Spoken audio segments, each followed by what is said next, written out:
এই মোবাইল সংক্রান্ত 1000 মাসালা আমি বলতে পারবো। মনে করেন আমাদের এক চাচা, চাচা আপনার নাম কি? আমি উদাহরণ দিয়ে বলি, মনে করেন চাচা বাজারে আসছে, চাচি বলছে যে দাও বাজার থেকে একটা বড় বোয়াল মাছ কিনে নিয়ে আসো। চাচা বাজারে গেছে, আচ্ছা বড় একটা পাঙ্কাশ মাছ কিনে নিছে।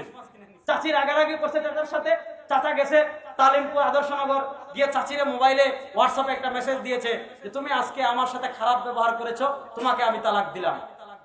উদাহরণস্বরূপ চাচা এটা হোয়াটসঅ্যাপে তালাক লিখে পাঠিয়েছে। লেখার পর একটা লাল চা খাইছে, লাল চা খাওয়ার পর চাচার মাথা ঠিক হইলো, ইয়া আল্লাহ কি কাজ করলাম, যে বেচারির সাথে সারা জীবন সংসার করলাম, এই বেচারির তালাকের মেসেজ দিছি। এখন চাচা মোবাইল বের করছে, হোয়াটসঅ্যাপ বের করে দেখলো, হায় হায় চাচি তো এখন মেসেজ দেখে নাই। এখন চাচা কি করছে, বিসমিল্লাহির রহমানির রহিম মেসেজ ডিলিট করে দিচ্ছে। চাচা চাচিরে তালাক দিছে, চাচি দেখার আগে মেসেজ ডিলিট করে দিছে। এবার বলেন তো তালাক কি হয়েছে? হ্যাঁ ফতোয়া দিয়েছে ভাই। 3 নম্বরে আনুগত্য করব কার? এটা এই পাশে রাখেন যে আল্লাহ কোরআনে আনুগত্য করার ক্যাটাগরি দিয়েছেন 3টা। এবার শুনেন তিরমিজি শরীফের হাদিস, ইমাম ইবনে আব্দুল বার মালিকি রাহিমাহুল্লাহ, ভাই কথা বলেন না, ইমাম ইবনে আব্দুল বার মালিকি রাহিমাহুল্লাহ একটা কিতাব লিখেছেন জামিউ বায়ানুল ইলমি ওয়া ফাযলিহি। সেই কিতাবে হাদিস এনেছেন আল্লাহর নবী সাল্লাল্লাহু আলাইহি ওয়াসাল্লাম মুআয ইবনে জাবালকে যখন ইয়ামানে পাঠাচ্ছেন, আল্লাহর নবী মুআয ইবনে জাবালকে জিজ্ঞেস করছেন, বিমা তাকদি ইয়া মুআয, হে মুআয ইবনে জাবাল তুমি ইয়ামানে যাচ্ছ, যখন মদিনায় ছিলা তোমার কাছে যে মাসআলা আসতো তুমি সমাধানের জন্য আমার কাছে আসতা, ইয়ামানে যাওয়ার পর আমাকে পাইবা না, আমার সাথে মোবাইলে যোগাযোগ করতে পারবা না। বিমা তাকদি ইয়া মুআয, হে মুআয ইবনে জাবাল ইয়ামানবাসীর মাসআলার সমাধান দিবে কি দিয়ে? হযরত মুআয ইবনে জাবাল বলেন, ইয়া রাসূলুল্লাহ, এই কথা বলেন কেন? হযরত মুআয ইবনে জাবাল বলেন, ইয়া রাসূলুল্লাহ আকযি বিকিতাবিল্লাহ, হে আল্লাহর নবী আমার চিন্তার কোনো কারণ নাই, আমার পেরেশানির কোনো কারণ নাই, আমার কাছে আল্লাহর কোরআন রয়েছে, আমি আল্লাহর কোরআন দিয়ে ইয়ামানবাসীর সব মাসআলার সমাধান দিয়ে দেব। মনোযোগ দিয়ে বলেন, আল্লাহর নবী বলেন ফাইল্লাম তাজিদ ফি কিতাবিল্লাহ ইয়া মুআয। উত্তরটা তো বড় চমৎকার, তুমি সমাধান দিবে কোরআন দিয়ে, কিন্তু ইয়ামানবাসী তোমার কাছে এমন কোন মাসআলা নিয়ে আসছে যেই মাসআলা তুমি কোরআনে পাইলা না। কোরআনে এবার বলুন তো আমরা এশার নামাজ কয় রাকাত পড়ছি? বিতরের নামাজ কয় রাকাত পড়ছি? এশার নামাজ দিনে পড়ছি না রাতে পড়ছি? এশার নামাজ রাতে, এটা কোরআনে নাই। এশার নামাজ 4 রাকাত, এটা কোরআনে নাই। মাগরিবের নামাজ 3 রাকাত, কোরআনে নাই। কোরআনে আছে খালি আকিমুস সালাহ নামাজ পড়ো। আল্লাহ নবী মুআয ইবনে জাবালকে বলেন ফাইল্লাম তাজিদ ফি কিতাবিল্লাহ ইয়া মুআয, হে মুআয ইবনে জাবাল ইয়ামানবাসী তোমার কাছে এমন কোন মাসআলা নিয়ে আসছে যেই মাসআলা তুমি কোরআনেও পাইলা না, হাদিসেও কোরআনে পাইলা না, তখন কি করবা? মুআয ইবনে জাবাল বলেন, ইয়া রাসূলুল্লাহ আকযি বিসুন্নতি রাসূলিহি, আমার কাছে নবীর সুন্নাহ রয়েছে, আমি নবীর সুন্নাহ দিয়ে সমাধান করার চেষ্টা করব।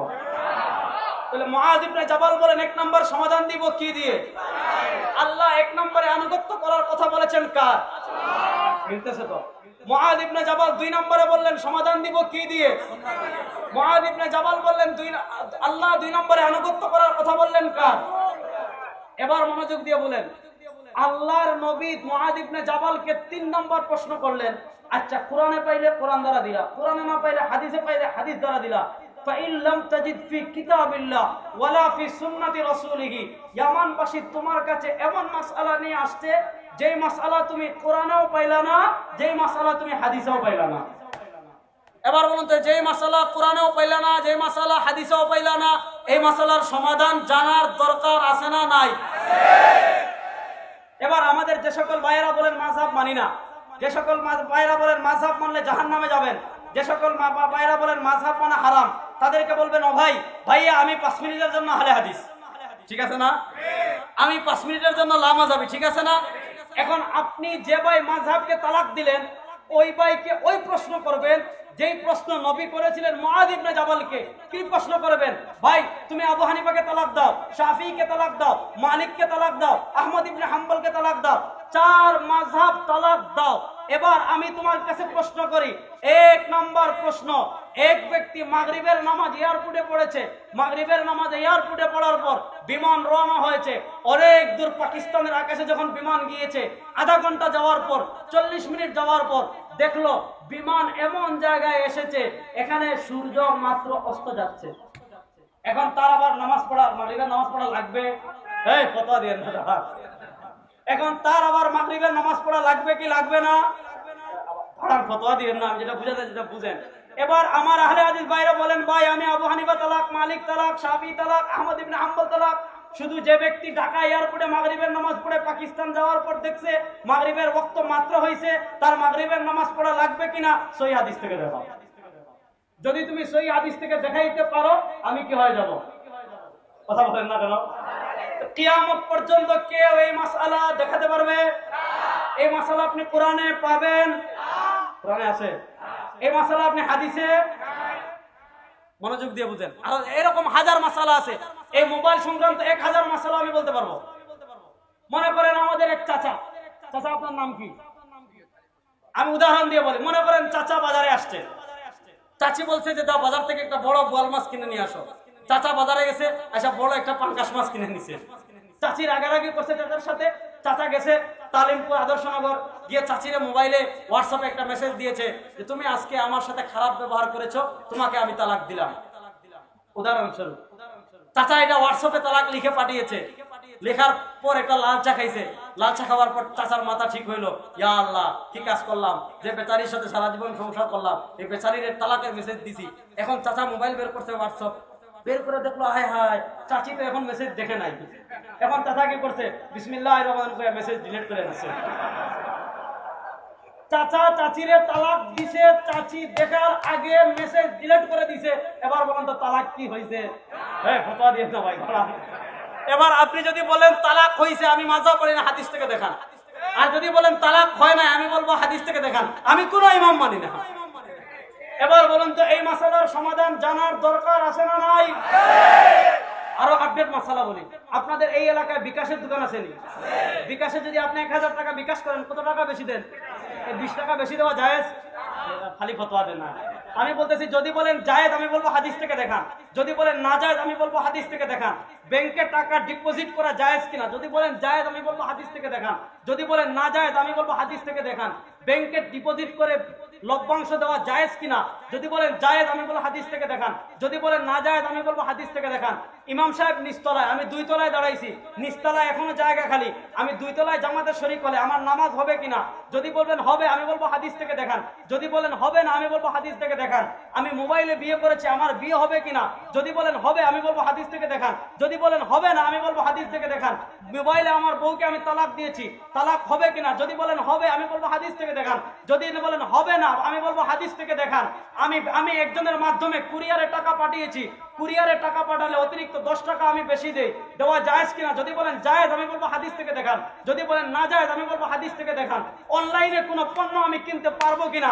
যদি বলবেন পারবো, আমি বলবো হাদিস থেকে দেখান। যদি বলবেন পারবো না, আমি হাদিস থেকে দেখান। এই 50টা মাসালা যদি আপনি হাদিস থেকে দেখাতে পারেন, আমি আহলে হাদিস হয়ে যাব।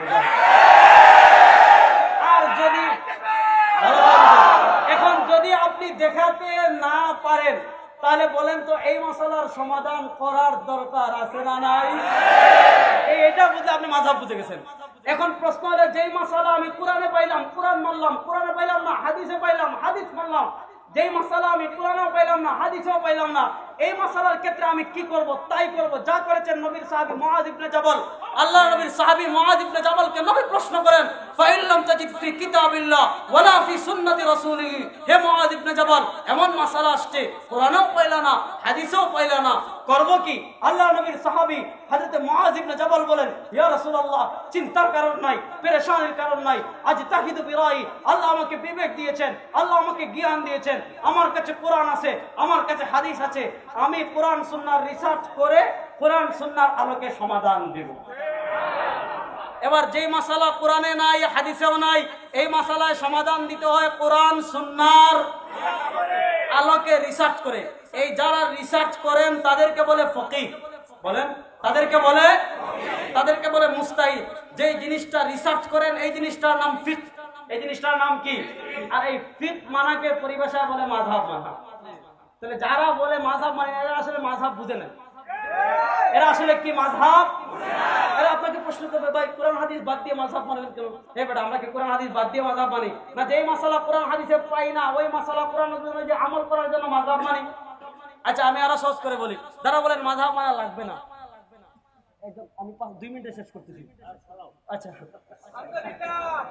ভাই আপনি একদম আম পাবলিক আছেন না, সাধারণ মানুষ একজন আছেন না, একটু দিকে আপনি না আলেম না কে ভাই, আপনি একটু আসেন, একটু আসেন না দিকে, একটু একটা মশলা বলে আসেন, আসেন না বয় না ভাই, আসেন না ভাই। আপনার নাম কি?